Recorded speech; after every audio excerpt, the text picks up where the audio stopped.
Hello friends, आप सबका स्वागत है हमारे यूट्यूब चैनल एलिवेट कोडर्स पर। आज के वीडियो में हम लोग स्प्रिंग बूट में एम्प्लॉय क्रेड एपीआईज क्रिएट करेंगे, या फिर आप इसको एम्प्लॉय रेस्टफुल एपीआई भी बोल सकते हो। ओके, तो चलिए स्टार्ट करते हैं आज का video. First of all friends, you have to go to the Chrome and आपको टाइप करना है spring.io। spring.io टाइप करने के बाद ये वेबसाइट ओपन हो जाएगा। यहाँ पर आपको प्रोजेक्ट सेक्शन में आना है। प्रोजेक्ट सेक्शन में नीचे आने के बाद आप देख सकते हो स्प्रिंग इनिशियलाइजर, यहाँ पर आपको जाना है। यहाँ पर जाने के बाद ये इंटरफेस, ये साइट ओपन हो जाएगा। यहाँ पर आपको देख सकते हो कि यहाँ पर प्रोजेक्ट में मेवन सिलेक्टेड है, लैंग्वेज में जावा है, और स्प्रिंग बूट में एक वर्जन सिलेक्टेड है। तो बाय डिफॉल्ट जो सिलेक्टेड है ना, मैं वही रखूंगा, मैं इसको चेंज करने वाला नहीं हूँ। उसके बाद यहाँ पर जो ग्रुप दिया गया है ना, वो ग्रुप को मैं क्या कर दूंगा, चेंज कर दूंगा। मैं यहाँ पर लिख देता हूँ एलिवेट कोडर्स, elivatecoders.com में यहाँ पर लिख देता हूँ। और ये जो आर्टिफैक्ट है ना, ये एक्चुअली हमारा पैकेज का नाम होता है। तो यहाँ पर मैं पैकेज का नाम दे देता हूँ, जैसे कि इम्प्लॉई रेस्ट फुल एपीआई दे देता हूं मैं नाम। ओके, तो देखिए हमारे पैकेज का नाम क्या बन गया, elivatecoders.com.employee restful API। अब पैकेजिंग हमारा जार है और कॉन्फ़िगरेशन में प्रॉपर्टीज है, तो जो बाय डिफॉल्ट सिलेक्टेड है मैं बाय डिफॉल्ट सिलेक्टेड रहने दूंगा। डिपेंडेंसीज यहां से ले लेता हूं मैं, तो मेरे को चाहिए स्प्रिंग वेब, तो स्प्रिंग वेब का डिपेंडेंसी चाहिए। उसके बाद मुझे स्प्रिंग बूट देव टूल्स का डिपेंडेंसी चाहिए। उसके बाद मुझे माइस्क्यूएल का डिपेंडेंसी चाहिए, तो ये माइस्क्यूएल का डिपेंडेंसी ले लूंगा। उसके बाद मुझे जेपीए का डिपेंडेंसी चाहिए, तो मैं यहाँ पर जेपीए का डिपेंडेंसी ले लूंगा। ओके, तो ये चार डिपेंडेंसी मेरे को यहाँ से चाहिए। तो मेरे को स्प्रिंग वेब लगेगा, उसके बाद स्प्रिंग बूट देव टूल्स चाहिए, माइस्क्यूएल ड्राइवर का डिपेंडेंसी चाहिए, स्प्रिंग डेटा जेपीए का डिपेंडेंसी चाहिए। ओके, तो चलिए इसको मैं जनरेट कर लेता हूँ। तो यहाँ पर आपको जनरेट बटन पे क्लिक करना है और ये जनरेट हो जाएगा। जनरेट होने के बाद ये जो है डाउनलोड सेक्शन में आप इसको देख सकते हो। डाउनलोड सेक्शन में इसको मैं यहाँ से कट कर लेता हूँ और यहाँ पर ये जो मेरा फोल्डर है, यहाँ पर मैं इसको पेस्ट कर देता हूँ। अब मैं इस पर राइट क्लिक करके क्या करूंगा, इसको एक्सट्रैक्ट कर लूंगा। तो राइट क्लिक किया मैंने और मैं यहाँ पर इसको क्या कर लूंगा, एक्सट्रैक्ट कर लूंगा। इसको हटाता हूँ, यहाँ पर मैं इसको एक्सट्रैक्ट कर लेता हूँ। तो यहाँ से ये एक्सट्रैक्ट हो गया। अब मैं क्या करूंगा ना, इस पर्टिकुलर प्रोजेक्ट को मैं अपने इक्लिप्स से ओपन करूंगा। तो मैं अपने इक्लिप्स आईडी में जाता हूँ, यहाँ से मैं फाइल में जाता हूँ, open project from file system में डायरेक्टरी में जाना है। और यहाँ से आप, मैं जहाँ पर भी आपने इसको रखा होगा, जिस पर्टिकुलर फोल्डर में रखा होगा उस पर्टिकुलर फोल्डर को आपको ओपन करना है। तो मैंने यूट्यूब के अंदर स्प्रिंग बूट फोल्डर के अंदर ये एम्प्लॉय रेस्टफुल एपीआई मेरा प्रोजेक्ट है, बराबर।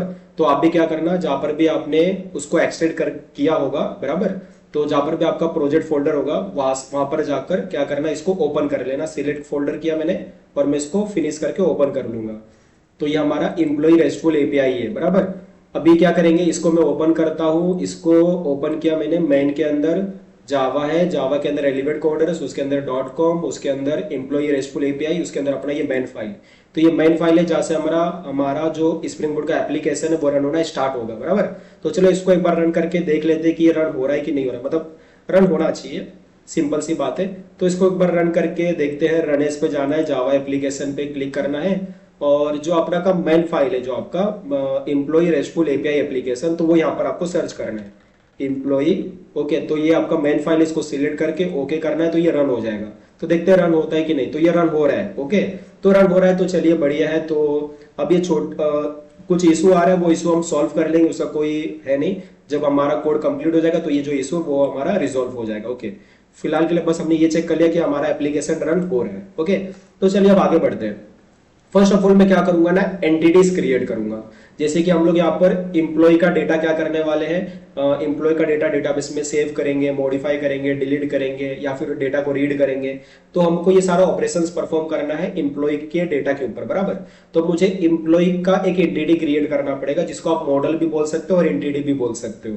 तो चलिए मैं यहाँ पर आपको करके दिखाता हूँ। तो फर्स्ट ऑफ ऑल जो आपका ये फोल्डर है इंप्लॉय रेस्टफुल एपीआई, बराबर, तो इस पे राइट क्लिक करना है, न्यू पे जाना है, अदर पे जाना है, एक क्लास क्रिएट करना है, क्लास। अगर आपको क्लास नहीं मिलेगा ना, तो यहाँ पर आप सर्च कर सकते हो क्लास। ओके, तो क्लास सिलेक्ट करना है, नेक्स्ट पे क्लिक करना है, यहाँ पर अपने क्लास का नाम दे देना है। तो मैं यहाँ पर दे देता हूँ इंप्लॉय, तो यहाँ पर मेरे क्लास का नाम इंप्लॉय रहेगा। ओके, एक साइड से कैप्स लॉक दब गया, मैं कैप्स लॉक बंद करता हूँ। ओके,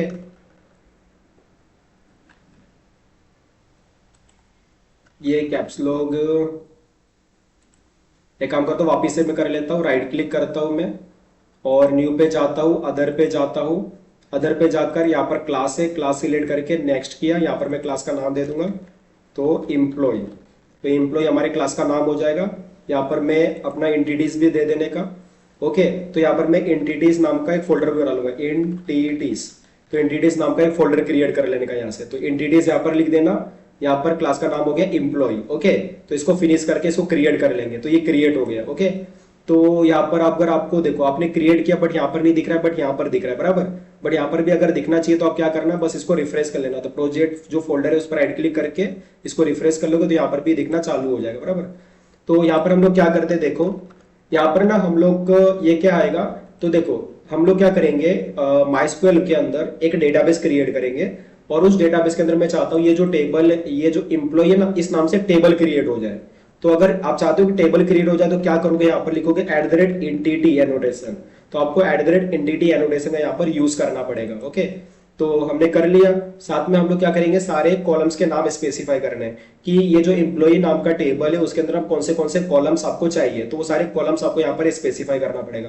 तो यहाँ पर मैं सारे कॉलम्स स्पेसिफाई करूंगा, जैसे कि मैं प्राइवेट इंटीजर आईडी, मुझे आईडी चाहिए। ओके, तो आईडी हमको चाहिए। उसके अलावा प्राइवेट मैं क्या रख लेता हूँ, यूजर नेम रख लेता हूँ, private string STRING, private string user name.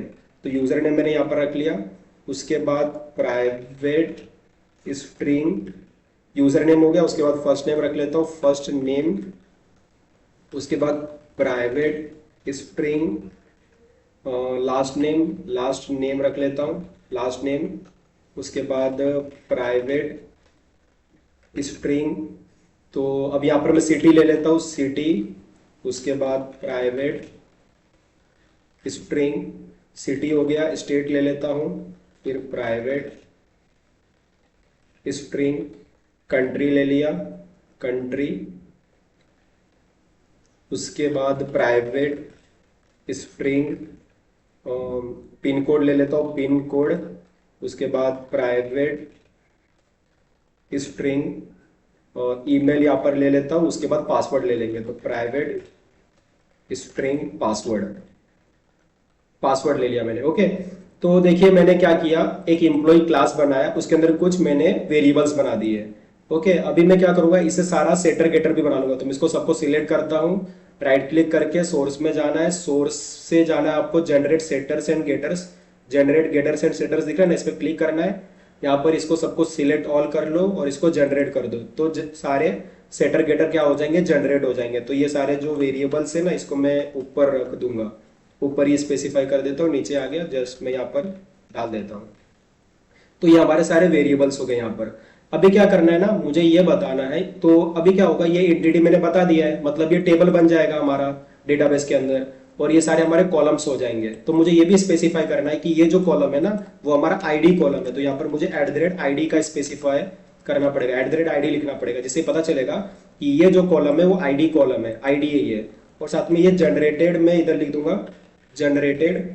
तो जनरेटेड वैल्यू उसमें स्ट्रेटेजी लिखूंगा, strategy generation type auto dot automatic, auto मतलब ये क्या होगा, जो आईडी है ना वो ऑटो जनरेट होता रहेगा। ओके, 1 2 3 4 ऑटोमेटिकली जनरेट होगा, इंक्रीमेंट होता रहेगा।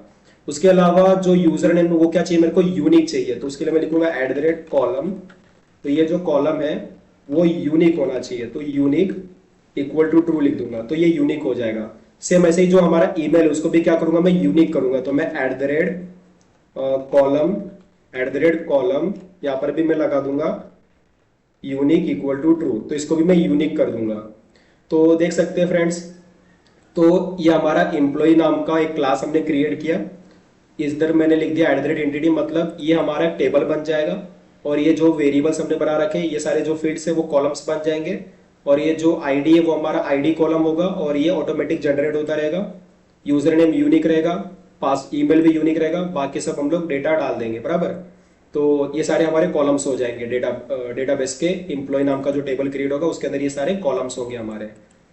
चलिए, तो हमने एंटिटी तो बना दिया, आप देख सकते हो। ओके, अभी क्या करते हैं हम लोग ना, एक रेपोजिटरी क्रिएट करते हैं। तो रेपोजिटरी के लिए मैं क्या करूंगा, जो हमारा एम्प्लॉय रेस्टफुल एपीआई नाम का फोल्डर है, ये जो फोल्डर हमने क्रिएट करा है, इसी में मैं एक इंटरफेस क्रिएट करूंगा। तो आपको एक इंटरफेस क्रिएट करना है।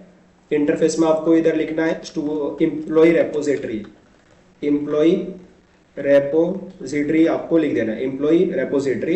यहाँ पर भी मैं फोल्डर का नाम लिख देता हूँ, रेपोजिटोरिस, रेपोजिटरीज। तो हम लोग एम्प्लॉय रेपोजिटरी यहाँ पर क्रिएट कर लेते हैं, हमारा एम्प्लॉय रेपोजिटरी है। अभी क्या होता है फ्रेंड्स, तो हमको ना हम लोग यहाँ पर क्या करेंगे, यहाँ पर मैं एक्सटेंड करूंगा, एक जेपीए नाम का रेपोजिटरी होता है उसको यूज करूंगा। यहाँ पर मैं अपना क्लास का नाम बता दूंगा, एंटिटी का नाम बता दूंगा, जो हमारा एंटिटी का नाम है, तो हमारे एंटिटी का नाम एम्प्लॉय है। और एम्प्लॉय जो एंटिटी है उसके अंदर जो आईडी है बराबर, वो किस टाइप का है, तो उसका जो डेटा टाइप है ना वो स्पेसिफाई कर दूंगा। तो यहाँ पर वो इंटीजर था, इंटीजर स्पेसिफाई कर दूंगा मैं। और इसके ऊपर मैं लगा दूंगा @रेपोजिटरी का एनोटेशन, @रेपोजिटरी का एनोटेशन में यहाँ पर लगा दूंगा। तो देखिए फ्रेंड्स, मैंने क्या किया, ये जो हमारा एम्प्लॉय रेपोजिटरी जो इंटरफेस था उसको मैं एक्सटेंड्स कराया जेपीए रेपोजिटरी से। यहाँ पर हमने एंटिटी का नाम स्पेसिफाई किया, और इस एंटिटी के अंदर जो हमारा आईडी नाम का जो कॉलम है ना वो किस टाइप का वो स्पेसिफाई करना है आपको। और इसको मैंने @रेपोजिटरी इधर मार्क कर दिया, एनोटेशन लगा दिया। अब क्या होगा देखो, अब जेपीए रेपोजिटरी में ना, जेपीए रेपोजिटरी यूज करने से क्या होगा कि हमको ना क्वेरीज लिखने की जरूरत नहीं पड़ेगा। अब ये क्या करता है जेपीए रेपोजिटरी, हमको कुछ बिल्ट इन फंक्शंस प्रोवाइड कर देता है, जिससे हम लोग क्या कर सकते हैं, डेटाबेस के ऑपरेशंस परफॉर्म कर सकते हैं। जैसे कि हमको फंक्शंस प्रोवाइड कर देगा डेटा क्रिएट करने के लिए, मॉडिफाई करने के लिए, डिलीट करने के लिए, गेट करने के लिए। ओके, तो बहुत सारे बिल्ट इन फंक्शंस प्रोवाइड कर देगा, जिसकी मदद से हम लोग क्या कर सकते हैं, डेटाबेस के ऑपरेशंस परफॉर्म कर सकते हैं। तो हमको खुद से क्या करना पड़ेगा, लॉजिक नहीं लिखना पड़ेगा, खुद से हमको क्वेरीज नहीं लिखना पड़ेगा, एसक्यूएल क्वेरीज। ओके, तो हम लोग क्वेरीज लिखने से बच जाएंगे, जस्ट हम लोग फंक्शंस मिल जाएगा, हम जस्ट क्या करेंगे, फंक्शंस का यूज करके अपना काम कर लेंगे, डेटाबेस का ऑपरेशंस परफॉर्म कर लेंगे। तो चलिए यहाँ पर हमने रेपोजिटरी तो बना लिया, अभी हम लोग क्या करते हैं ना, अभी हम लोग एक सर्विस बनाएंगे। ओके, तो मैं एक और फोल्डर एक और मैं इंटरफेस बनाऊंगा, इंटरफेस, उसका नाम मैं रखूंगा एम्प्लॉय सर्विस। तो ये हमारा एम्प्लॉय सर्विस होगा, एम्प्लॉय सर्विस। ओके, यहां पर मैं एक फोल्डर भी बना लूंगा, सर्विसेज। तो सर्विसेज फोल्डर के अंदर हम मैं बना रहा हूं एम्प्लॉय सर्विस, इसको फिनिश कर लेता हूं। तो ये भी एक इंटरफेस है, इसके अंदर मैं सारे फंक्शंस डिक्लेयर कर दूंगा कि कौन से फंक्शंस में मेरे को चाहिए। ओके, तो मैं यहां पर लिख देता हूं प्राइवेट और एम्प्लॉय, ये होगा ऐड एम्प्लॉय, ऐड एम्प्लॉय। तो ऐड एम्प्लॉय नाम का फंक्शन बना रहा हूं जो एम्प्लॉय लेगा। ओके, तो मैंने ऐड एम्प्लॉय नाम का फंक्शन बना दिया।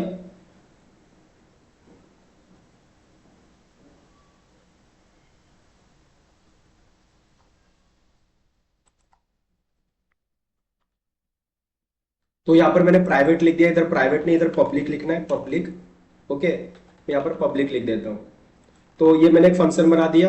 अब इसी के जैसा और भी फंक्शन बनाऊंगा। तो ये फंक्शन होगा ऐड एम्प्लॉय करने के लिए, मींस इससे हम लोग क्या करेंगे, एम्प्लॉय का डेटा क्रिएट करेंगे, ऐड करेंगे। एक और फंक्शन बनाते हैं public employee update employee, update employee. ये एम्प्लॉय का डेटा अपडेट करेगा, तो इसको हम लोग एम्प्लॉय का एक ऑब्जेक्ट दे देंगे। ओके, तो ये अपडेट कर देगा। फिर मुझे क्या चाहिए, मुझे एक और फंक्शन बनाऊंगा जिससे हम लोग डिलीट कर पाए। तो पब्लिक, ये वॉइड रहेगा, ये होगा डिलीट एम्प्लॉय। तो delete employee function, delete employee जो कि क्या लेगा, आईडी लेगा, और आईडी के बेसिस पे क्या कर देगा, डिलीट कर देगा। उसके बाद मैं बनाऊंगा पब्लिक जो मुझे सारा डेटा देगा एम्प्लॉय का, तो सेट एम्प्लॉय, तो सेट ऑफ एम्प्लॉय दे देगा मुझे। तो इसमें डुप्लीकेट डेटा नहीं होगा। ओके, और मैं यहाँ पर इसका नाम देता हूँ get all employees, get all employees, ये नाम हो जाएगा फंक्शन का। फिर मैं एक और यहाँ पर इसको सेट नहीं मिल रहा है, तो सेट को क्या करना पड़ेगा, इंपोर्ट कर लेता हूं मैं, यहाँ से इंपोर्ट कर लिया। उसके बाद पब्लिक, और यहाँ पर एक फंक्शन बना रहा हूं जो मुझे बस एक एम्प्लॉय का डेटा देगा, वन सिंगल एम्प्लॉय का डेटा। तो पब्लिक एम्प्लॉय। ओके, तो सिंगल एम्प्लॉय चाहिए, तो गेट एम्प्लॉय बाय आईडी नाम दे देता हूं मैं,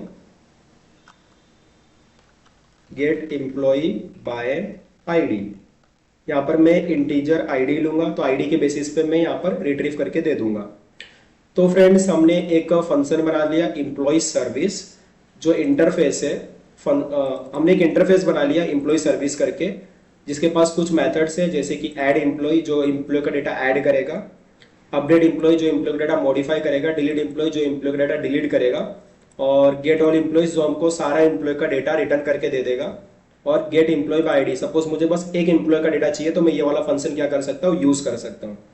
तो ये सारा फंक्शन हमने यहाँ पर डिक्लेयर कर दिया, स्पेसिफाई कर दिया। ओके, अब मुझे क्या करना है ना, ये जो सर्विस है, ये जो इंटरफेस है, इसका एक इंप्लीमेंटेशन क्लास बनाना पड़ेगा। तो मैं क्या करता हूँ, ये जो हमारा फोल्डर है एम्प्लॉई रेस्टफुल एपीआई, इस पर राइट क्लिक करता हूँ, न्यू पे जाता हूँ, अदर पे जाता हूँ और एक क्लास बनाता हूँ। और ये क्लास रहेगा हमारा employee service implementation, employee service implementation. तो एम्प्लॉय सर्विस इम्प्लीमेंटेशन करके क्लास बना रहा हूँ। ये किसके अंदर होगा, तो सर्विसेज नाम का जो फोल्डर है उसी के अंदर में इम्प्लीमेंटेशन करके एक और फोल्डर बना लेता हूँ। तो सर्विसेज फोल्डर के अंदर ही एक और फोल्डर होगा इम्प्लीमेंटेशन, और उसी के अंदर ये हमारा क्लास हो जाएगा एम्प्लॉय सर्विस इम्प्लीमेंटेशन। ओके, तो अभी क्या करना है मुझे, ये जो हमारा क्लास है वो इम्प्लीमेंट्स करेगा इसको इम्प्लीमेंट्स करेगा जो हमारा एम्प्लॉय सर्विस है। तो जो हमारा एम्प्लॉय सर्विस है ना उसको इम्प्लीमेंट करेगा और उसके जितने भी मेथड्स है उसको ओवरराइड करेगा। तो जितने भी मेथड्स है उसको ओवरराइड करेगा। ओके, अब मुझे क्या करना है, इसके अंदर ना कुछ कोड लिखना है। तो यहाँ पर मैं क्या करूंगा ना, जो हमारा एम्प्लॉय रेपोजिटरी है उसका मैं यहाँ पर ऑब्जेक्ट क्रिएट करूंगा। तो मैं यहाँ पर लिखूंगा प्राइवेट एम्प्लॉय रेपोजिटरी। तो यहाँ पर मैं उसका एक इंस्टेंस क्रिएट करूंगा। अब इसका ऑब्जेक्ट मैं खुद से नहीं क्रिएट करूंगा, इसका ऑब्जेक्ट मैं चाहता हूँ कि स्प्रिंग बूट मुझे बना के दे दे, जो हमारा टेक्नोलॉजी वो दे दे। तो मैं यहाँ पर लगा दूंगा ऑटो वायर्ड लगाने से इसका ऑब्जेक्ट यहाँ पर ऑटोमेटिक आ जाएगा। ओके, तो चलिए इसका ऑब्जेक्ट आ जाएगा। अब इसके ऊपर क्या है, हमारे पास बहुत सारे फंक्शन है, बिल्ट इन फंक्शन है जिसका हम क्या कर सकते हैं, यूज कर सकते हैं। जैसे कि एम्प्लॉय रेपोजिटरी डॉट सेव करके फंक्शन है जो डेटा सेव कर देगा एम्प्लॉय का। तो यहाँ पर हम लोग दे देंगे, ये क्या कर देगा, एम्प्लॉय डेटा डेटाबेस के अंदर सेव, जो हमारा डेटाबेस के अंदर जो हमारा टेबल होगा एम्प्लॉय नाम का टेबल, उसके अंदर ये जो एम्प्लॉय का डेटा रहेगा उसको सेव कर देगा। इसी तरीके से अगर सपोज मॉडिफाई करना है तो ये वाला फंक्शन है मॉडिफिकेशन के लिए।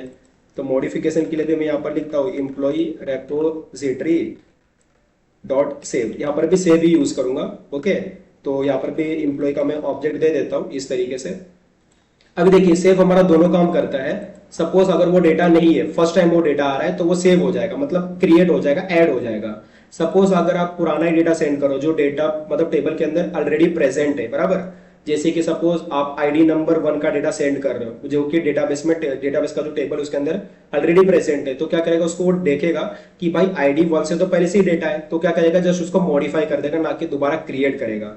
ओके, इसलिए आईडी के बेसिस पर सारा काम होने वाला है।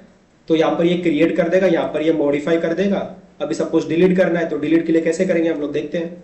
तो जो हमारा एम्प्लॉय रेपोजिटरी है उसमें एक फंक्शन होता है जिसका जो है डिलीट बाय आईडी करके, डिलीट बाय आईडी, उसके अंदर हम लोग अपना आईडी देंगे, ये क्या करेगा उसके बेसिस पे डिलीट कर देगा। तो आईडी के बेसिस पे डिलीट कर देगा ये।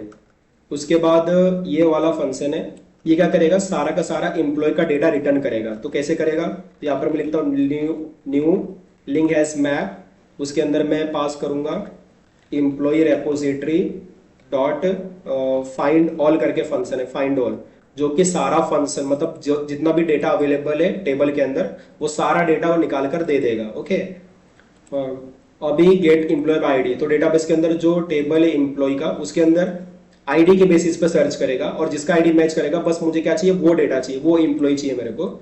ओके, तो उसके लिए मैं क्या करूंगा, यहाँ पर मैं यहाँ पर लिख दूंगा एम्प्लॉय रेपोजिटरी लिखना था, एम्प्लॉय रेपोजिटरी और डॉट लगाऊंगा। यहाँ पर गेट बाय आईडी करके फंक्शन होता है जिसमें मैं आईडी डालूंगा। तो ये क्या करेगा, आईडी के बेसिस पर एम्प्लॉय का डेटा फेच करके रिटर्न करके दे देगा मेरे को। तो चलिए फ्रेंड्स, मैंने यहाँ पर एक क्लास बना दिया था एम्प्लॉय सर्विस इम्प्लीमेंटेशन करके, जो कि एम्प्लॉय सर्विस ये जो इंटरफेस है उसको इम्प्लीमेंट किया था। और इस इंटरफेस का जितना मेथड तो ओवरराइड किया, और हमने यहाँ पर एम्प्लॉय रेपोजिटरी का ऑब्जेक्ट भी क्रिएट किया। मतलब हमने नहीं क्रिएट किया, हमने तो ऑटो वाइड लगा दिया, तो ऑटोमेटिक इसका ऑब्जेक्ट आ जाएगा रन टाइम पर। और एम्प्लॉय रेपोजिटरी के पास जो भी फंक्शंस थे बिल्ट इन फंक्शंस, वो फंक्शंस का हमने यूज कर लिया है डेटा क्रिएट करने के लिए, मॉडिफाई करने के लिए, डिलीट करने के लिए या गेट करने के लिए। ओके, अभी हमको क्या करना है, अभी हम बनाएंगे कंट्रोलर्स जहां पर हम लोग एपीआईज क्रिएट करेंगे। तो हम लोग ये जो हमारा फोल्डर है एम्प्लॉय रेस्टफुल एपीआई, इसी पे राइट क्लिक करता हूँ और यहाँ पर जाता हूँ अदर में जाता हूँ, यहाँ पर एक क्लास क्रिएट करूंगा। क्लास का नाम दूंगा मैं एम्प्लॉय कंट्रोलर। तो मैं इसका नाम देता हूँ एम्प्लॉय कंट्रोलर, दे देता हूँ एम्प्लॉय कंट्रोलर। और यहाँ पर भी एक फोल्डर में क्रिएट कर लूंगा कंट्रोलर्स करके। तो कंट्रोलर्स फोल्डर के अंदर मैं एक क्लास क्रिएट कर रहा हूँ एम्प्लॉय कंट्रोलर, तो ये हमारा कंट्रोलर होगा। ओके, और एक और चीज था, जो हमारा इम्प्लॉय सर्विस इंप्लीमेंटेशन था ना, इम्प्लॉय सर्विस इंप्लीमेंटेशन, यहाँ पर आपको एक एट द रेट एक एनोटेशन लगाने का, eight the rate service. Okay, तो सर्विस एनोटेशन का यहाँ पर यूज करना है आपको, तो इसको सर्विस बनाना है कि ये हमारा सर्विस है। ओके, तो अभी जो कंट्रोलर हमने बना रखा है इसको कंट्रोलर स्पेसिफाई करना पड़ेगा, तो यहाँ पर एट द रेट लगाकर यहाँ पर लिखिए रेस्ट कंट्रोलर। तो रेस्ट कंट्रोलर जिसे हमने बता दिया कंट्रोलर है। ओके, रेस्ट कंट्रोलर है, यहाँ पर हम रेस्टफुल एपीआईज बना रहे हैं। और यहाँ पर लिखा है रिक्वेस्ट मैपिंग, रिक्वेस्ट मैपिंग, और यहाँ पर आप स्लैश लगा के लिख दीजिए इम्प्लॉय, तो ये हमारा इम्प्लॉय हो जाएगा। ओके, तो इस कंट्रोलर के अंदर जितने भी फंक्शंस होंगे, जितने भी एपीआईज होंगे, उनको कॉल करने के लिए, उनको हिट करने के लिए आपको क्या लगाना पड़ेगा, यूआरएल के अंदर स्लैश एम्प्लॉय लगाना पड़ेगा। देन ओनली इसके अंदर के जितने भी एपीआईज होंगे वो क्या कर सकते हो, आप कॉल कर सकते हो। ओके फ्रेंड्स, तो चलिए हम लोग क्या कर सकते हैं, वन बाय वन सारे फंक्शंस को यहाँ पर क्रिएट करते हैं। तो चलिए फ्रेंड्स एपीआईज बनाते हैं अभी। तो सबसे पहला हम लोग बनाएंगे एपीआई डेटा क्रिएट करने के लिए। तो सपोज मुझे अभी क्या करना है, एम्प्लॉय का डेटा क्रिएट करना है, तो उसके लिए मैं एपीआईज क्रिएट करता हूँ फर्स्ट ऑफ ऑल। तो मैं यहाँ पर लिखूंगा public response response entity, public response entity का यूज करूंगा, यहाँ पर दे दूंगा क्वेश्चन मार्क, और फिर फंक्शन का नाम लिख लूंगा। तो क्रिएट करके एक फंक्शन बना लेता हूँ। ओके, अब ये जो फंक्शन है ना वो तब चलेगा जब मेथड पोस्ट होगा, तो मैं यहाँ पर एट द रेट यहाँ पर यूज कर लूंगा पोस्ट मैपिंग, पोस्ट मैपिंग का मैं यहाँ पर यूज कर लूंगा और स्लैश लगा दूंगा। तो ये जब ये फंक्शन तभी चलेगा जब मेथड क्या होगा, पोस्ट होगा।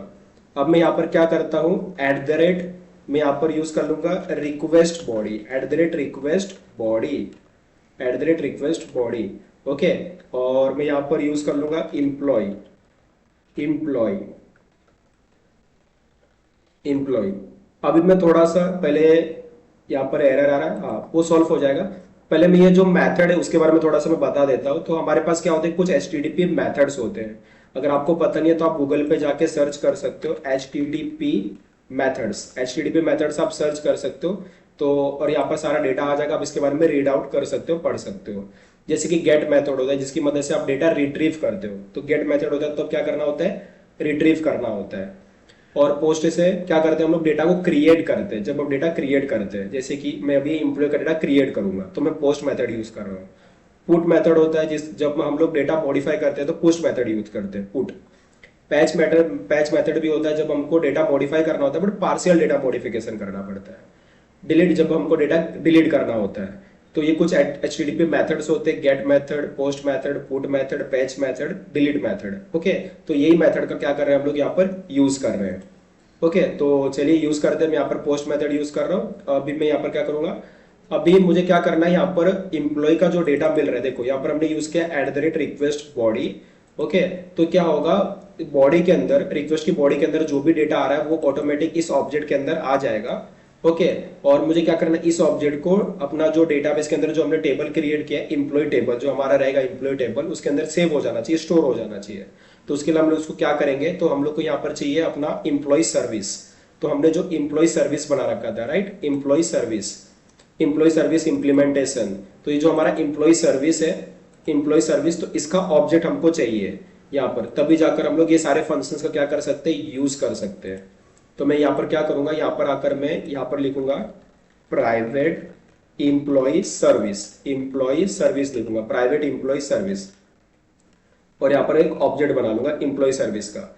अब ये जो ऑब्जेक्ट है ये क्या चाहिए, मुझे ऑटोमेटिक चाहिए, मैं तो नहीं बनाऊंगा। मैं चाहता हूँ स्प्रिंग बोर्ड बनाकर दे दे, टेक्नोलॉजी बनाकर दे दे, तो मैं यहाँ पर लगा दूंगा एट द रेट ऑटोवायड, एट द रेट ऑटोवायड में यहाँ पर लगा दूंगा। अब क्या होगा, इसका जो ऑब्जेक्ट है हमको स्प्रिंग बोर्ड बनाकर दे देगा।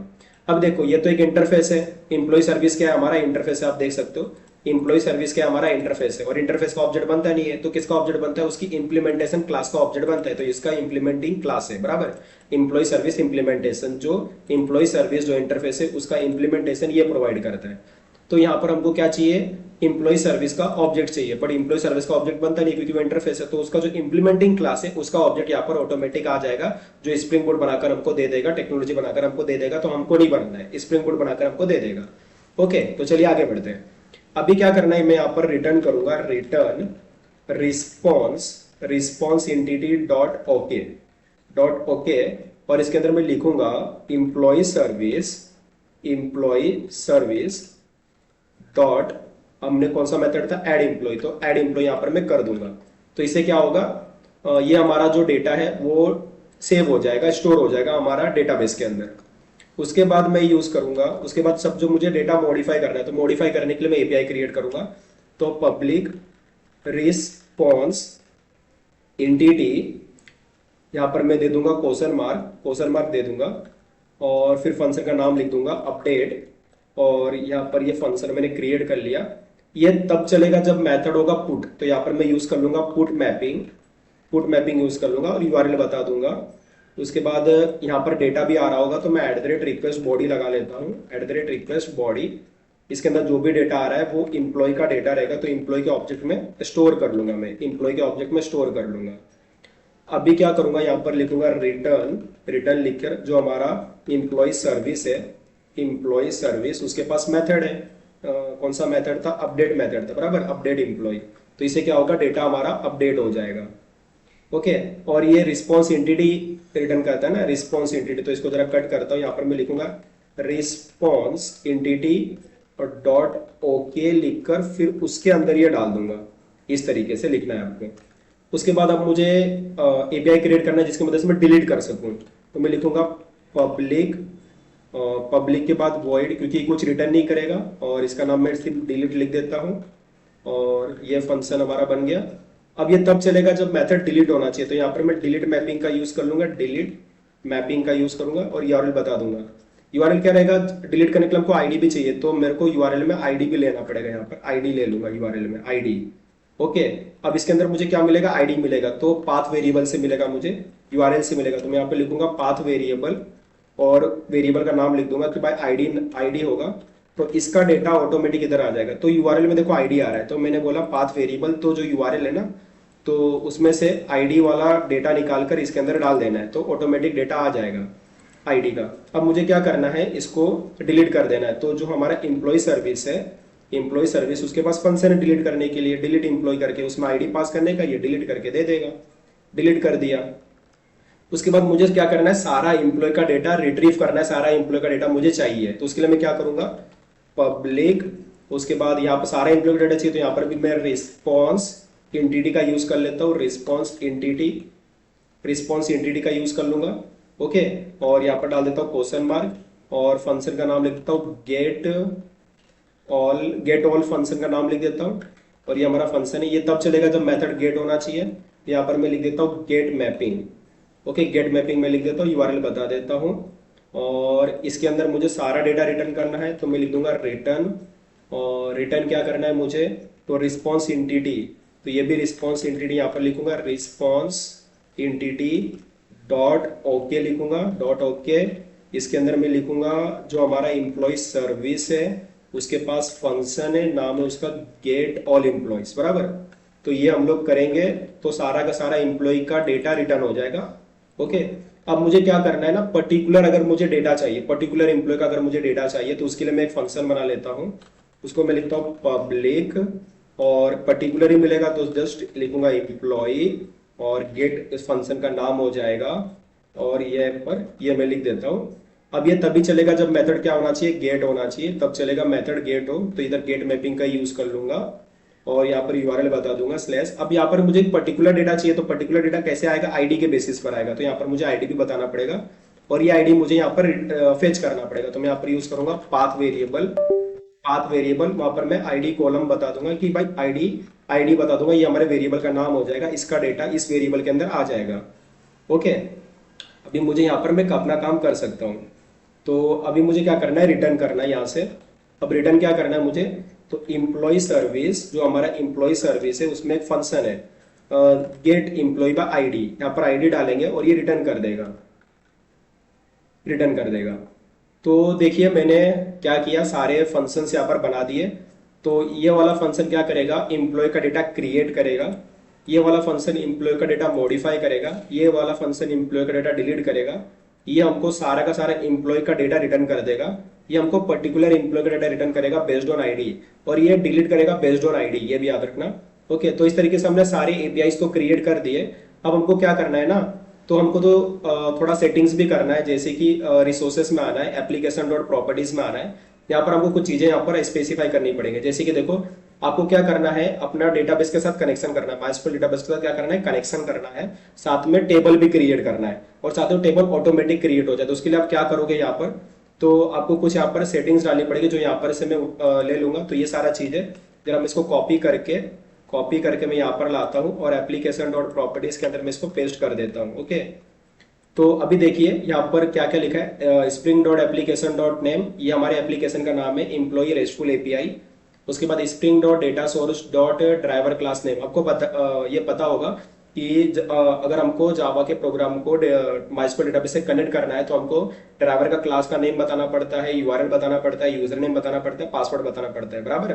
तो यहाँ पर वही है, ड्राइवर क्लास का नाम है हमारा com dot MySQL dot cj dot jdbc dot driver, spring dot data source dot URL, तो ये हमारे यूआरएल हो गया, jdbc colon MySQL colon double slash localhost colon 3306 slash, ये हमारे डेटाबेस का नाम हो गया, जो कि हम क्रिएट करेंगे अभी। उसके बाद spring dot data source dot user name, ये हमारे डेटाबेस का यूजर नेम हो गया। Spring dot data source dot password, ये हमारे डेटाबेस का पासवर्ड हो गया। Spring dot JPL dot properties dot hibernate dot dialect, तो ये हमारे डायलेक्ट हो गया, माइस्क्यूएल का डायलेक्ट। उसके बाद spring dot JPL dot hibernate dot DDL hyphen auto, इससे क्या होगा कि ऑटोमेटिक हमारा टेबल क्रिएट हो जाएगा बेस्ड ऑन एंटिटी जो हमने क्रिएट किया है। ओके, तो ये सब हमने स्पेसिफाई कर दिया। अभी मुझे क्या करना है, ये डेटाबेस भी क्रिएट कर लेना है। तो मैं अपना माइस्क्यूएल ओपन करूंगा, तो आप भी अपना माइस्क्यूएल ओपन कर सकते हो। मैं अपना माइस्क्यूएल ओपन कर लेता हूँ। ये हमारा माइस्क्यूएल कमांड लाइन में ओपन किया, यहाँ पर मैं पासवर्ड डाला, यहाँ पर मैं लिखूंगा सो डेटाबेसेस। तो यहाँ पर देख सकते हैं एम्प्लॉय नाम का कोई भी डेटाबेस यहाँ पर नहीं है, तो मुझे एम्प्लॉय नाम का डेटाबेस ही क्रिएट करना है। तो मैं इसको कॉपी कर लेता हूँ, ये मैं इसको कॉपी कर लेता हूँ। कॉपी करने के बाद मैं यहाँ पर आता हूँ, मैं यहाँ पर लिखता हूँ क्रिएट डेटा बेस, और इसको पेस्ट कर देता हूँ, सेमीकोलन लगाता हूँ, इंटर करता हूँ। अभी वापस से लिखता हूँ सो डेटाबेसेस, तो यहाँ पर आप देख सकते हो, यहाँ पर आ जाएगा employee underscore restful underscore API. तो ये डेटाबेस क्रिएट हो गया है। अब मुझे क्या करना है, इस पर्टिकुलर डेटाबेस को यूज करना है, तो मैं लिखूंगा यूज और डेटाबेस का नाम लिखूंगा। तो मैं इधर मैसेज आ जाएगा डेटाबेस चेंज, मतलब मैं इस डेटाबेस के अंदर आ चुका हूँ। अब इसमें चेक करूंगा कि कोई टेबल्स प्रेजेंट है क्या, तो सो टेबल्स। तो अभी एम्प्टी सेट दिखा रहा है, मतलब इस डेटाबेस के अंदर अभी कोई भी टेबल नहीं है, क्योंकि ये डेटाबेस जस्ट अभी हमने क्रिएट किया, राइट। तो अभी हम लोग क्या करते हैं ना, अपना जो एप्लीकेशन है, मतलब ये जो प्रोजेक्ट है हमारा, इसको एक बार मैं रिफ्रेश कर लेता हूँ। रिफ्रेश का ऑप्शन, अच्छा प्रोजेक्ट पे जाकर एक बार मैं इसको रिफ्रेश कर लेता हूँ, रिफ्रेश। और जितने भी फाइल्स वगैरह ओपन किए थे सबको मैं क्लोज कर देता हूँ, सबको सेव करके सबको क्लोज कर देना है। ओके, और इसको भी क्लोज कर देता हूँ। यहाँ पर आप देख सकते हो हमारा पूरा फोल्डर स्ट्रक्चर है। अब मैं क्या करता हूँ, इसको रन करता हूँ। ओके, तो मैं इस पर राइट क्लिक किया, मैं रन एस पे जाता हूँ, जावा एप्लीकेशन पे जाता हूँ, और ये हमारा है एम्प्लॉय रेस्टफुल एपीआई एप्लीकेशन, ये हमारा मेन फाइल है, बराबर। तो इसी को हम लोग रन कर देते हैं। रन किया हमें, अब ये रन हो रहा होगा, तो रन हो रहा है, इसको रन होने देते हैं। जब ये सक्सेसफुली पूरा रन हो जाएगा तो हम लोग चेक करेंगे कि हमारा टेबल क्रिएट हुआ कि नहीं हुआ। चलो अभी चेक कर लेते हैं, 100 टेबल्स करते हैं, तो देख सकते हो यहाँ पर टेबल क्रिएट हो चुका है। अभी इस टेबल का पूरा डिस्क्रिप्शन देखते हैं, तो डिस्क्रिप्शन इम्प्लॉय हम लोग देखते हैं पूरा, तो ये पूरा उसका डिस्क्रिप्शन आ चुका है, देख सकते हो। ओके, तो देखिए यहाँ पर हमारे पास इम्प्लॉय नाम का टेबल क्रिएट हो गया है। तो हमारा जो डेटाबेस था, डेटाबेस का नाम हमारे क्या रखा था, employee underscore restful underscore API, हमारा डेटाबेस का नाम है। और ये हमारा टेबल ऑटोमेटिकली क्रिएट हो गया, उसके अंदर ये सारे फील्ड्स है, जैसे कि ID, country, ID, ACT, country, email, first name, last name, password, pin code, state, user name, ये सारे फील्ड्स हमारे क्रिएट हो गए। ये देख सकते हो जो आईडी है वो हमारा इंटीजर टाइप का है और वो प्राइमरी की है, और जो हमारा ईमेल है ना वो यूनिक है, और जो यूजर नेम है वो भी क्या है, यूनिक है। तो जिस तरीके से हमने एंटिटी में स्पेसिफाई किया था, तो ये क्या करता है ना, एंटिटी के बेसिस पर, जो हमने एंटिटी क्रिएट किया था उसके बेसिस के ऊपर ऑटोमेटिक टेबल क्रिएट कर देता है और उसके अंदर कॉलम्स क्रिएट कर देता है। जो भी हमने इस क्लास के अंदर एंटिटी, जो हमारा क्लास है एम्प्लॉय नाम का क्लास, उसके अंदर हमने जो भी वेरिएबल्स स्पेसिफाई किया, जो भी फील्ड्स स्पेसिफाई किए, उसके बेसिस पर ही क्या कर देगा, सारे कॉलम्स क्रिएट कर देगा हमारा। ओके, तो चलिए अभी क्या करते हैं, एपीआई को टेस्ट करके भी देखना है, तो चलिए एपीआई को टेस्ट करते हैं। तो एपीआई को टेस्ट करने के लिए हम लोग क्या करेंगे, यहाँ पर मैं दिखाता हूँ कैसे आपको टेस्ट करना है। तो आप ना एक फोल्डर बना लेना एपीआई टेस्टिंग करके, और राइट क्लिक करके इसको वीएस कोड के साथ ओपन कर लेना।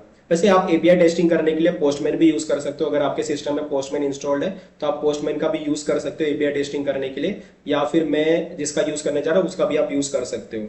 तो यहाँ पर ना आपको VS कोड के अंदर आना है और यहाँ पर एक्सटेंशंस के अंदर जाकर थंडर क्लाइंट को इंस्टॉल कर लेना है। तो यहाँ पर थंडर क्लाइंट करके एक एक्सटेंशन होता है ये वाला, इसको आप क्या कर लो, इंस्टॉल कर लो। इसकी मदद से हम क्या कर सकते हैं, एपीआई को टेस्टिंग कर सकते हैं, एपीआई टेस्टिंग यहाँ से कर सकते हैं।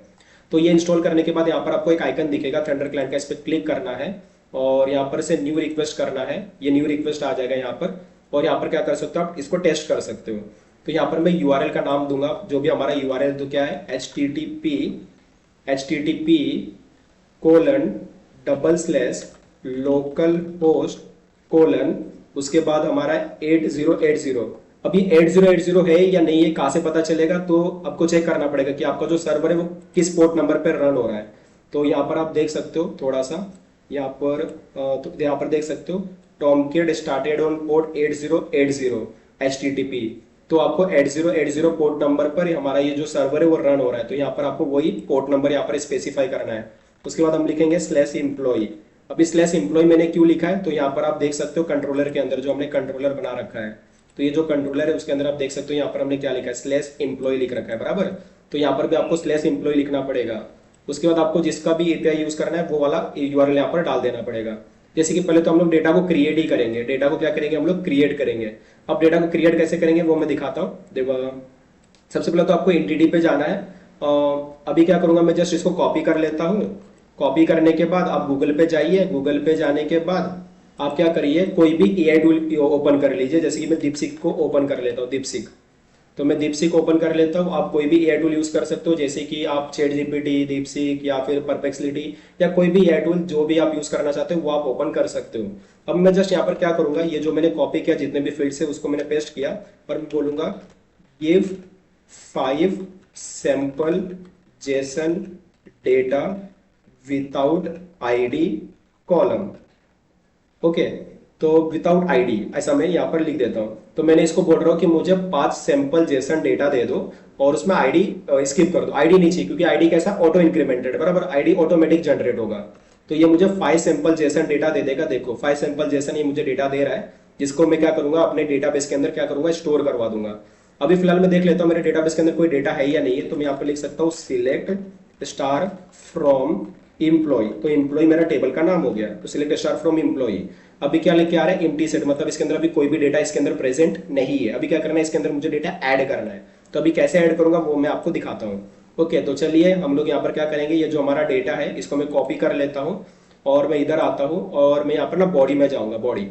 और देखो यहाँ पर अभी एक और चीज बताता हूँ, जैसे कि जो कंट्रोलर है हमारा, ये जो कंट्रोलर है ये वाला फंक्शन क्या करता है, हमारा डेटा क्रिएट करने का काम आएगा, बराबर। ये फंक्शन हमारा क्या करेगा, डेटा को क्रिएट करेगा। तो इसको कॉल करने के लिए, इसको हिट करने के लिए कौन सा मेथड यूज करना पड़ेगा, पोस्ट मेथड यूज करना पड़ेगा। तो यहाँ पर हम देख सकते हो, यहाँ पर हमने मेथड, यहाँ से बहुत सारे मेथड है, तो यहाँ से पोस्ट मेथड सिलेक्ट करना, ये यूआरएल है पूरा। ओके, जैसे कि आप देख सकते हो इसको हिट करने के लिए कौन सा यूआरएल लगाना था, /employee/ लगाना था, बराबर। तो वही मैंने यहाँ पर लगाया है, इसके देख सकते हो /employee/। ओके, तो बॉडी के अंदर जाकर बस ये पेस्ट कर देना है और इसको सेंड करना है। और लेट्स सी, देखो ये हो गया। यहाँ पर स्टेटस 200 आ रहा है। ओके, तो सब कुछ परफेक्ट ग्रीन कलर में दिख रहा है। तो चलिए डेटाबेस में चेक करते हैं डेटा आया कि नहीं आया।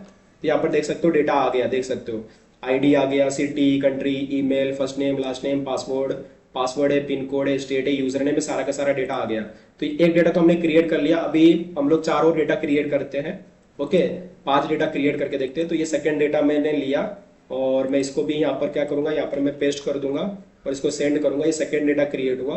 अब मैं यहाँ पर चेक करता हूँ सेकेंड डेटा आया कि नहीं आया, अच्छे से नहीं दिख रहा है, इसको फुल स्क्रीन कर लेता हूँ। तो यहाँ पर देख सकते हो 2 डेटा भी हमने डाल दिया इसके अंदर। ओके, अभी तीसरा डेटा हम लोग डाल के देखते हैं। तो ये तीसरा डेटा, इसको मैंने कॉपी किया और मैं यहाँ पर आके इसको पेस्ट किया और सेंड किया। तीसरा डेटा हो गया। यहाँ पर जाके चेक करता हूँ तीसरा डेटा आया कि नहीं आया, तीसरा डेटा भी आ गया। ओके, नाउ फोर्थ डेटा, तो ये चौथा डेटा है, इसको भी हम लोग ऐड करके देखते हैं। चौथा डेटा ऐड किया, यहाँ पर जाके देखते हैं चौथा डेटा आया कि नहीं आया, आ गया चौथा डेटा। पांचवा डेटा ट्राई करते हैं। तो ये पांचवा डेटा है, इसको मैंने यहाँ से डाला, इसको सेंड किया। पांचवा डेटा है हमारा, यहाँ पर देखते हैं पांचवा डेटा आया कि नहीं आया। देखो पांचों के पांचों डेटा यहाँ पर आ चुके हैं, मतलब हमारा क्रिएट वाला जो एपीआई है ना वो परफेक्टली काम कर रहा है, एकदम अच्छे से काम कर रहा है। ओके, अभी क्या करना है, बाकी सारे एपीआई को भी तो टेस्ट करना है। चलो बाकी सारे एपीआई को टेस्ट करके देखते हैं। अभी मैं क्या करता हूँ ना, गेट एपीआई को टेस्ट करके दिखाता हूँ, ये वाला एपीआई, जिसकी मदद से मैं क्या कर सकता हूँ, सारा का सारा डेटा, सारा का सारा जितना एम्प्लॉय का डेटा सब कुछ देख सकता हूँ, बराबर। तो अभी कैसे करता हूँ देखता हूँ, यहाँ पर मैं सिलेक्ट करूंगा गेट मेथड और ये जो है सेंड कर दूंगा, तो यहाँ पर सारा का सारा डेटा आ जाएगा, आप देख सकते हो। ओके, तो ये देखो सारा का सारा डेटा, ये पहला डेटा है, ये दूसरा, ये तीसरा, यहाँ पर आईडी आप चेक कर सकते हो, आईडी नंबर 3, यहाँ पर आईडी नंबर 4 है और यहाँ पर आईडी नंबर 5 है, तो सारा का सारा डेटा आप यहाँ पर देख सकते हो। ओके फ्रेंड्स, अभी क्या करता हूँ ना, मुझे समझो मेरे पर्टिकुलर डेटा दिखाना चाहता हूँ, बस इसी को दिखाना चाहता हूँ आपको, आईडी नंबर 3 का डेटा। अगर मुझे सिर्फ आईडी नंबर 3 का डेटा दिखाने का तो मैं कैसे दिखाऊंगा वो मैं आपको बताता हूँ। तो यहाँ पर आपको जस्ट स्लैश आईडी डाल देना है, जैसे कि आप यहाँ पर देख सकते हो, हमने ये हमारा एपीआई था जो पर्टिकुलर डेटा दिखा रहा था, बराबर। तो इसमें कैसे था, स्लैश एम्प्लॉय स्लैश आईडी आपको डालने का, स्लैश आईडी। तो यहाँ पर हम लोग उसी तरीके से यहाँ पर डाल रहे हैं, slash employee slash ID, ID number 3, यहाँ पर गेट है, सेंड करो, तो सिर्फ आईडी नंबर 3 का जो डेटा है वो आपको दिख जाएगा। ओके, तो डेटा दिख भी गया। अभी सपोज डेटा मॉडिफाई करना है, तो मैं इसको कॉपी करके यहाँ पर क्या करता हूँ, पेस्ट कर देता हूँ, और यहाँ से मैं यूआरएल चेंज कर देता हूँ, क्योंकि पोस्ट के लिए क्या यूआरएल है जरा बताता हूँ। पोस्ट के लिए ना हम लोग ये वाला फंक्शन यूज कर रहे हैं, तो इसको हिट करने के लिए क्या करना था, स्लैश एम्प्लॉय स्लैश लगाना था, साथ में मेथड पुट करना था। तो यहाँ पर भी मैं वही करूंगा, स्लैश एम्प्लॉय स्लैश और मेथड यहाँ से पुट सिलेक्ट करना है, और यहाँ पर मैं मॉडिफाई कर सकता हूँ। सपोज ये जो अमित का एक टी है ना, यहाँ पर मैं बहुत सारा टी लगा देता हूँ। अभी मैं डेटा मॉडिफाई करके दिखाता हूँ, तो डेटा मॉडिफाई हो गया। अब मैं इसको डेटाबेस में भी चेक कर लेता हूँ कि मॉडिफाई हुआ कि नहीं हुआ, तो देख सकते हो अमित का बहुत सारा टी लग गया यहाँ पर, अमित के नाम में। अभी एक और मॉडिफाई करता हूँ, जैसे कि कुमार लिखा है, तो यहाँ पर मैं बहुत सारा आर लगा देता हूँ और इसको सेंड करता हूँ, तो देख सकते हो कुमार में बहुत सारा आर लग गया। यहाँ पर भी डेटाबेस में चेक कर लेते हैं, तो यहाँ पर भी बहुत सारा क्या लग गया है, नेम में बहुत सारा आर लग गया है, बराबर। अभी क्या करते हैं ना, अब इसको वापिस से ठीक कर लेते हैं। तो मैं बहुत सारा जो टी था उसको हटा दिया, ठीक हो गया। अभी एक बार वापिस चेक कर लो ठीक हुआ कि नहीं हुआ। देखो अमित का नाम एकदम परफेक्ट हो गया है। अभी जो उसका कुमार है, कुमार को भी, इसको भी ठीक कर लेते हैं। तो यहाँ से जो इतना सारा आर दिख रहा है वो सारे आर को हम लोग हटा लेते हैं। तो सारे आर को हटा दिया हमने, सेंड किया इसको, अभी एकदम परफेक्ट हो गया। इधर भी चेक कर लेते हैं, तो देख सकते हैं ये एकदम परफेक्ट हो चुका है। ओके, अभी चाहे तो आप इसको गेट करके भी देख सकते हो, गेट में भी एकदम परफेक्ट आएगा। आईडी नंबर 3 का डेटा, आईडी नंबर 3 है तो अमित कुमार है। चाहे तो देखो, अभी चाहे तो इसको डिलीट मार के देख सकते हैं। अब डिलीट कैसे मारना है, तो उसके लिए आप इधर देख सकते हो, डिलीट के लिए क्या था, ये था, ये वाला यूज करना था। तो इसको यूज करने के लिए आप क्या लगाओगे, स्लैश एम्प्लॉय, उसके बाद स्लैश आईडी दोगे, स्लैश आईडी और मेथड डिलीट लगाओगे, मेथड डिलीट सेलेक्ट करोगे। तो वहां पर वही स्लैश एम्प्लॉय, और इसका अमित कुमार का आईडी क्या है, आईडी नंबर 3 है। ओके, और यहाँ पर मेथड क्या सिलेक्ट करोगे, डिलीट मेथड सिलेक्ट करोगे और सेंड करोगे, तो डिलीट हो गया। स्टेटस 200 आ रहा है, मतलब ओके स्टेटस है। और यहाँ पर आप देख सकते हो आईडी नंबर 3 का डेटा क्या होना चाहिए, डिलीट होना चाहिए। आईडी नंबर 3 का डेटा भी दिख रहा है। अभी वापिस से देखते हैं, तो आईडी नंबर 3 का डेटा यहाँ पर अब नहीं है, मतलब वो डिलीट हो चुका है परफेक्टली। तो आईडी नंबर 1 2 4 5 ही है, आईडी नंबर 3 का डेटा क्या हो गया, डिलीट हो गया है। यहाँ पर भी आप चेक कर सकते हो। अभी गेट में जाओ, अभी सारा डेटा गेट करके देखो कि आईडी नंबर 3 का डेटा आता है कि नहीं आता है, गेट करके देखो। तो आईडी नंबर 1 का डेटा है, उसके बाद आईडी नंबर 2 का डेटा है, उसके बाद आईडी नंबर 4 का डेटा है, उसके बाद आईडी नंबर 5 का डेटा है, बस। तो आईडी नंबर 3 का डेटा नहीं है, वो डिलीट हो चुका है। तो हमने डिलीट भी देख लिया और गेट भी देख लिया वापस से। ओके फ्रेंड्स, तो यहाँ पर तो हमने जितने भी एपीआई हमने क्रिएट किया था, सारे एपीआई हमने देख लिया अच्छे से। ओके, और यहाँ पर देखो जो 200 आ रहा है ना, तो वो स्टेटस कोड होता है, 200 स्टेटस कोड। आप गूगल पे चेक कर सकते हो, गूगल पे जाकर 200 HTTP स्टेटस कोड। तो 200 HTTP स्टेटस कोड का मतलब क्या होता है, और 200 है तो ओके स्टेटस होता है। तो इसका आप पढ़ सकते हो, बहुत सारे HTTP स्टेटस कोड होते हैं। 200 का मतलब क्या है, standard response for a successful request. तो हमने जो रिक्वेस्ट किया था, अगर वो सक्सेस हो जाता है तो उसका 200 हमको देखने को मिलता है, तो successful the payload return depends on the method.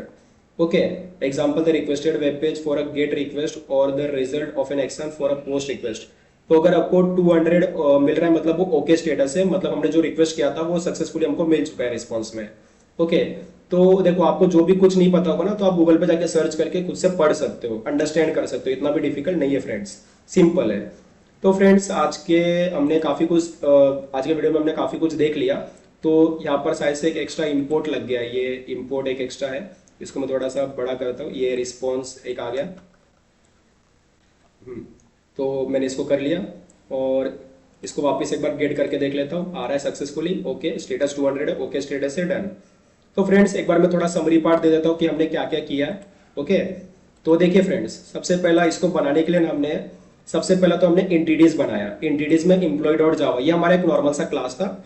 इसके ऊपर हमने @एंटिटी लगा दिया, जिससे क्या हो जाए, ये वाला हमारा डेटाबेस के अंदर टेबल क्रिएट हो जाए। और हमने सारे फील्ड्स बना दिए, ये सारे फील्ड्स हमारे कॉलम्स के काम करेंगे। तो डेटाबेस में एम्प्लॉय नाम का टेबल क्रिएट हो जाएगा और ये सारे फील्ड्स, ये मतलब कॉलम्स क्रिएट हो जाएंगे। और इसमें आईडी ऑटो जनरेटेड होगा, ऑटोमेटिकली इंक्रीमेंट होता रहेगा। यूजर नेम यूनिक रहेगा और ईमेल भी यूनिक रहेगा। ओके, तो ये हमारा टेबल क्रिएट हो जाएगा और ये सारे कॉलम्स क्रिएट हो जाएंगे। उसके बाद हमने क्या किया था, रेपोजिटरीज बनाया था, एम्प्लॉय रेपोजिटरी, ये इंटरफेस था हमारा, ये जो जेपीए रेपोजिटरी को यूज करता है। इसमें हमने अपना एंटिटी का नाम बता दिया और इस एंटिटी के अंदर जो हमारा आईडी था वो किस टाइप का है, तो वो हमने स्पेसिफाई कर दिया, वो इंटीजर टाइप का है। और ये @रेपोजिटरी यहाँ पर हमने लगा दिया, तो ये रेपोजिटरी बन गया। अब इससे क्या होगा, तो जेपीए रेपोजिटरी यूज करने से क्या होगा कि हमको क्वेरीज नहीं लिखना पड़ेगा, जैसे कि insert query, update query, delete query या गेट क्वेरी। ओके, तो क्वेरीज हमको लिखने का जरूरत नहीं है। तो यहाँ पर हम लोग एसक्यूएल क्वेरीज लिखने से बच गए। हमको क्या होगा, जेपीए रेपोजिटरी बहुत सारा बिल्ट इन फंक्शंस प्रोवाइड कर देगा। वो बिल्ट इन फंक्शंस यूज करके हम लोग क्या कर सकते हैं, डेटाबेस के ऑपरेशंस परफॉर्म कर सकते हैं। तो एम्प्लॉय रेपोजिटरी बनाने के बाद हमने सर्विसेज फोल्डर के अंदर एम्प्लॉय सर्विस बनाया था। ये भी इंटरफेस था जिसके अंदर हमने कुछ मेथड्स डिक्लेयर कर दिए, स्पेसिफाई कर दिए कि ये सारे मेथड्स हमको चाहिए। उसके बाद हमने ये जो इंटरफेस था एम्प्लॉय सर्विस, इसका एक इंप्लीमेंटेशन क्लास बनाया, एम्प्लॉय सर्विस इंप्लीमेंटेशन, जो एम्प्लॉय सर्विस इंटरफेस को यूज करके उसके सारे मेथड्स को ओवरराइड करता है, बराबर।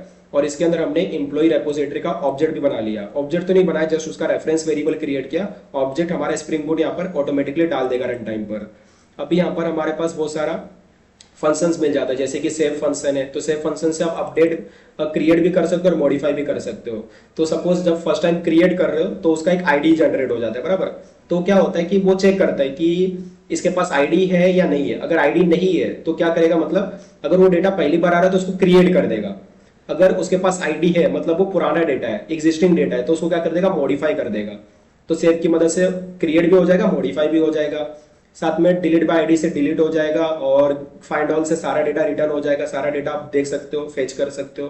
और गेट बाय आईडी से आप पर्टिकुलर डेटा फेच कर सकते हो बेस्ड ऑन आईडी। तो डिलीट बाय आईडी में भी आपको आईडी प्रोवाइड करना रहेगा और गेट बाय आईडी में भी आपको आईडी प्रोवाइड करना रहेगा। तो ये बिल्ट इन फंक्शन है जो हमको जेपीए रेपोजिटरी प्रोवाइड कर रहा है, ओके, जिससे हम क्वेरीज लिखने से बच गए। उसके बाद हमने क्या किया था, उसके बाद हमने कंट्रोलर में अपना एक कंट्रोलर क्रिएट किया, एम्प्लॉय कंट्रोलर। यहाँ पर हमने एनोटेशन यूज किया @रेस्ट कंट्रोलर और @रिक्वेस्ट मैपिंग का यूज किया हमने।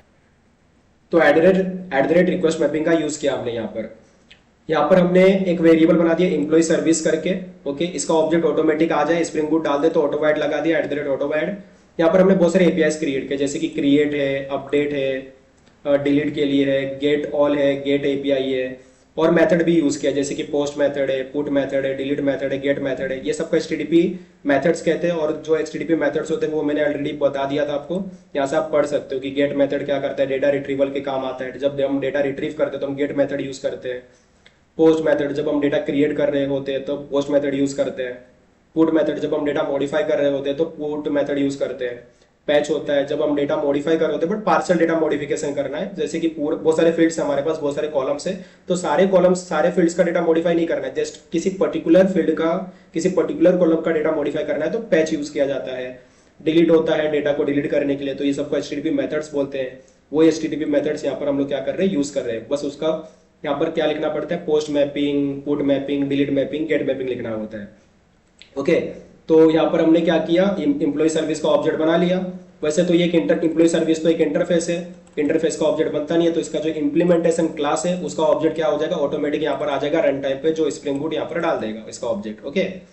और यहाँ पर हमने बस एपीआई क्रिएट कर लिया, क्रिएट, अपडेट, डिलीट और गेट ऑल और गेट एपीआई, ओके फ्रेंड्स। तो यहाँ पर हमारा सारे एपीआई को हमने टेस्ट करके भी देख लिया अच्छे से। डेटा क्रिएट भी हो रहा है, मॉडिफाई भी हो रहा है, गेट भी कर पा रहे हैं, सारा डेटा गेट कर पा रहे हैं, पर्टिकुलर डेटा गेट कर पा रहे हैं, डिलीट भी कर पा रहे हैं। तो सारे एपीआई को हमने क्रिएट किया, उसको टेस्ट भी कर लिया अच्छे से। तो आप सबको अच्छे से ये वीडियो समझ में आया हो, जो भी हमने इस वीडियो में जो भी हमने कवर किया सारा पार्ट आपको अच्छे समझ में आया हो। तो फ्रेंड्स आज के वीडियो में बस इतना ही, मिलेंगे किसी नेक्स्ट वीडियो में किसी न्यू टॉपिक के साथ। तब तक आप एलिवेट कोडर के साथ बने रहिए, कोडिंग जर्नी को एंजॉय करते रहिए। तो bye friends, enjoy the coding journey with Elevate Coders. Bye friends.